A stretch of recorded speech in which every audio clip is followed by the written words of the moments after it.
So para atong masabtan atong translate sa Bisaya. Roma 12:2.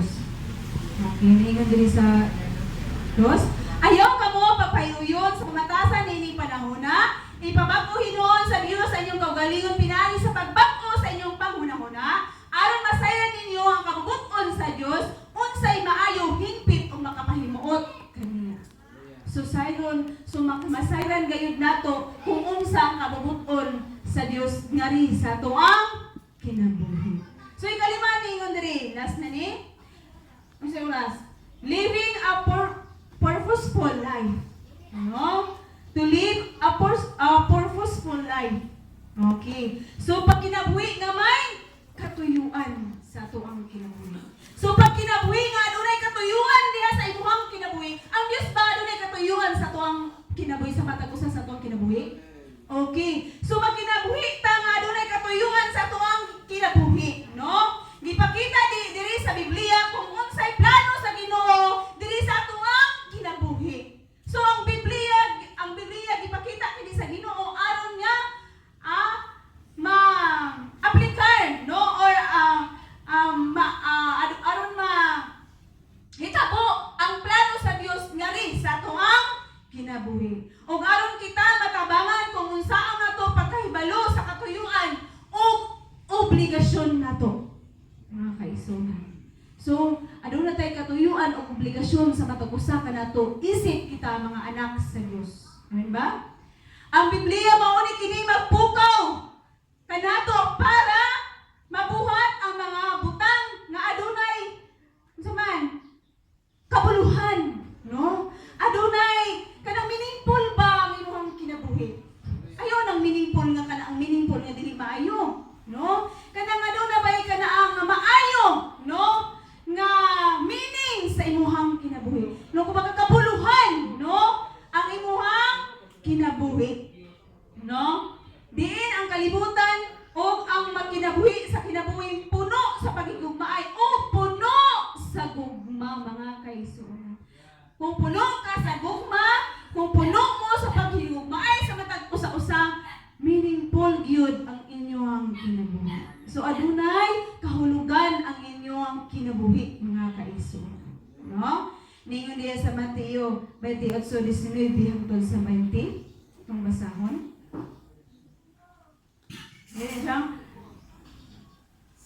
Go, therefore, and make disciples of all nations, baptizing them in the name of the Father, and of the Son, and of the Holy Spirit. So, nagpasabot na ini mga kaigsuonan nga, giginahanglan nga, magtudlo kita o pagtinabangay sa matag usa kanato, no? Sa atong isig ka tao, mga kaigsuonan, no? Pagtinabangay sa tanan, no? O tun-an nato o hatagan nato sila o pagtudlo nga diha kang Hesus Kristo, mga kaigsuonan.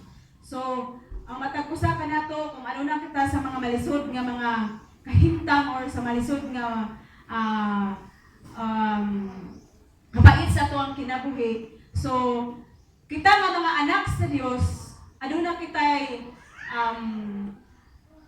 kumbaga sa ato ang kinabuhi, adunay kitay kanang pagtabang, no? Mutabang ta sa atong isig ka tawo o maghatag kita og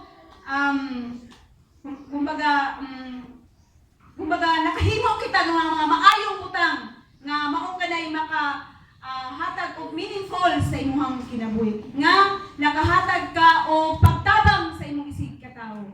So buot pasabot nila is nahigugma ka sa imong isig ka tawo. Amen ba? So naabatay na kuha or naabatay na kuha nga mga nakutlo nga mga pagtulunan sa atong Sunday school karon, mga kaigsuonan. No?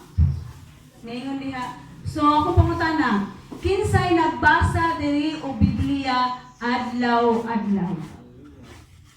Nagabasa ba tag Biblia adlaw-adlaw? Ha? Believe ito ko sa akong Father Yang, sa akong Papa.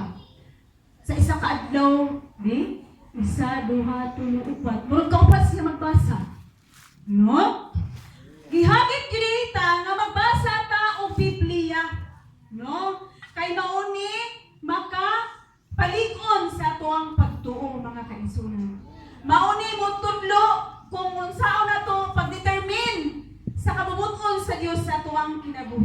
no? O mao ni mutun-id sa ato ang mga hiwi nga mga lihok sa ato ang kinabuhi, no? Maupod ni muhupay sa ato ang mga kalibog, sa ato ang kahuna-huna, o sa kabukat sa atong kasing-kasing, maupod ni mo pagaan sa kabukat sa atong kasing-kasing. So kung magbasa ta og Biblia, nindot gyud ang atong pagkinabuhi diri sa kalibutan. Amen ba? Unsa may atong share or atong ikadugang sa tuwang Sunday school karon. Nga why? Ninyo siya diri? Why reading the Bible daily matters? So ngano importante man ang pagbasa sa Biblia adlaw-adlaw. Napamoy dugang. Oh, dugang. Nalibot ko sa Sipolo ba? Nalibot mo ng Biblia ang Cebu, kasulatan, sugat Diyos. May kapuslanan, alam sa pagpalulo, pagpamadlo, pagpulo, pagkamataro.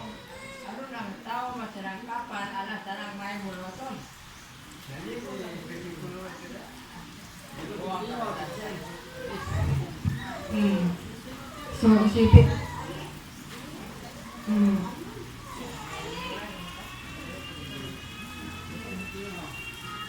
Dos Timoteo 3. Okay. So, ang Biblia, ang to? Pastor? Ang tibuok kasulatan gituga aron sa ang tibuok kasulatan gituga nga may kapuslanan aron sa pagpamudlo, aron sa pagpamadlong. Okay, so December pud na sa ako ang Sunday school karon mga kaigsuon. So ang ako sige dugang pa. Halanon sa tong kalag. Okay. Okay. Oh.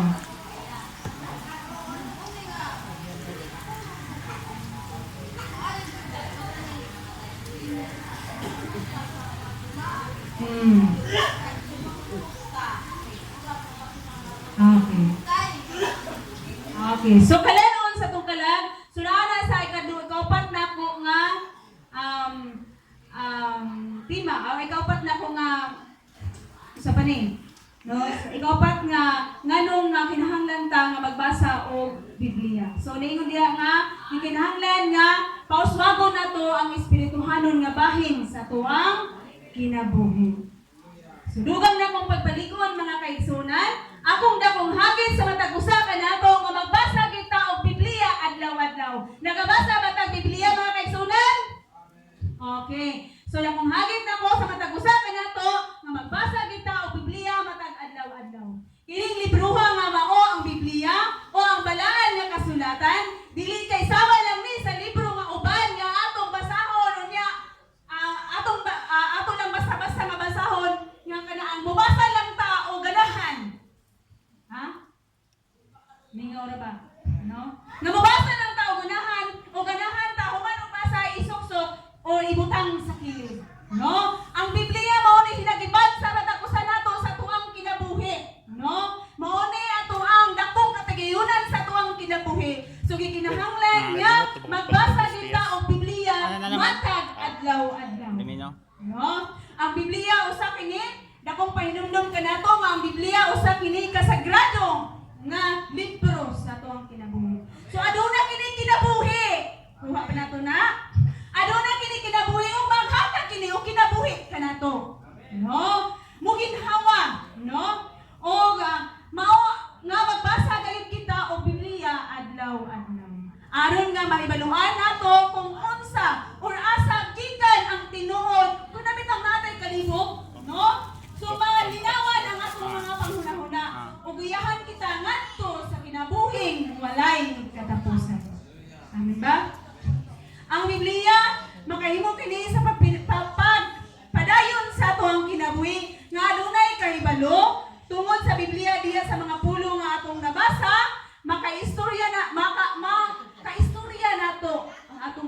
Dios. No? Mao kini koneksyon nga makaistorya nato ang atong buhi nga Dios. Nga adunay kabag-uhan sa tuwang kinabuhi. O mabag-o ang atong kinabuhi. No? Dili na tutugutan nga adunay nga kanang mulabay ba ang mga adlaw sa atong kinabuhi nga dili ta makabasa og Biblia. So ako diay sundugon si Papa nga magbasa gid og Biblia adlaw-adlaw. So akong hagit nako kanatong tanan nga magbasa gayud kita og Biblia kay ang pagbasa sa Biblia mao ni makapagaan sa ato ang mga kabug-aton sa atong kasing-kasing, no?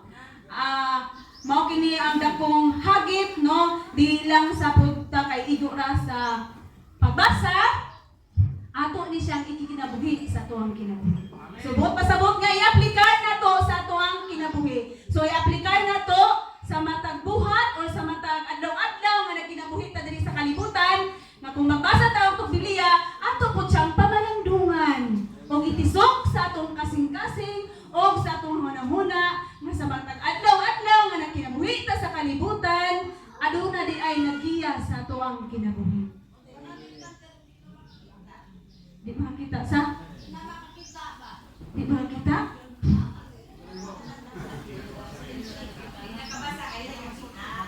Hindi ka ba sa kakita? Natinguang na ka. So, daghan may sabi pamaagi. Daghan may pamaagi. Kaya ingon ba, kaya ang pulo, mamanitingog sa Diyos. So, daghan pamaagi, pwede nga, maghangyo ka sa inyong kaupa, o maghangyo ka sa inyong isig ka, magtutuo. Natir, basaha daw ni. Gusto ko makadungog sa pulong sa Diyos, kaya naman ko kakita. So, daghang mga pamaagi. Dili kay muras daghang tagrason, no? Kumbaga, kung gusto mo, maraming paraan. Kung ayaw mo, maraming dahilan. So, kung gusto jud ka nga makabasa sa pulong sa Dios, daghan o pamaagi nga makadungog ka sa pulong sa Dios. So, manghinaot ko nga dili babag nga butata, dili babag nga pungkulta o dili ko kay daghay pamaagi. Daghan naman ron sa mga sa social media. Ano, makabasa ta sa pulong sa Dios. No? Wala man siguro ta gipakatawo nga butata daan. No? So kitang tanan nasayod ta ang ato lang i-exercise na to ang sulod niya sa Biblia. So dakong hagit na to mga kaigsunan nga magbasa tayo kita o Biblia matag adlaw-adlaw. Aron nga mahimo tang likon diha atubangan sa Dios.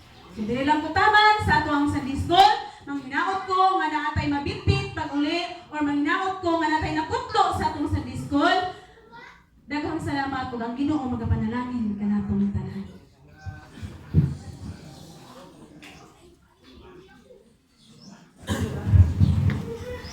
Amen. Hallelujah. May buntag igsoon. Amen. Hallelujah. Sa atong Sunday school karon, we have learned the relevance of reading the Bible every day sa atong kinabuhi igsoon. Because kung ato lang basahon igsoon, of course, kabalo naman kita danig kung unsa ka importante ang pagbasa sa pulong sa Dios, diha lang gidaan sa John 1:1. Diha ganin i-emphasize na kung ngano magikinahanglan pud nato nga magbasa sa pulong sa buhi nga Dios tungod kay ang pulong mao ang Dios. Diba? Diya sa John 1:1, in the beginning was the Word, and the Word was in God, and the Word was God. Busa kung kinahanglan, kung gusto na ito nga mag-build ng intimate relationship o ba ng Ginoo igsoon, isa lang pamaagi kung dili mao ang pagbasa sa iyang mga pulong. Kaya ang pulong mao ang maghatag na itong mensahe aron kita igsoon ma-develop ang atuang kasing-kasing gunahuna sa pagka-Kristohanon. Amen? Manindot na tanan igsoon o karon sa atong pagsugod, let us welcome each other in God's presence, no? Atong kumustahon, atong langanuhon, ang atong higalan, iinigdot sa kapagkakon igsoon. As we sing this song, kumusta pag-agsam, hallelujah, atong higugmaon ang atong isig katahaw, hallelujah.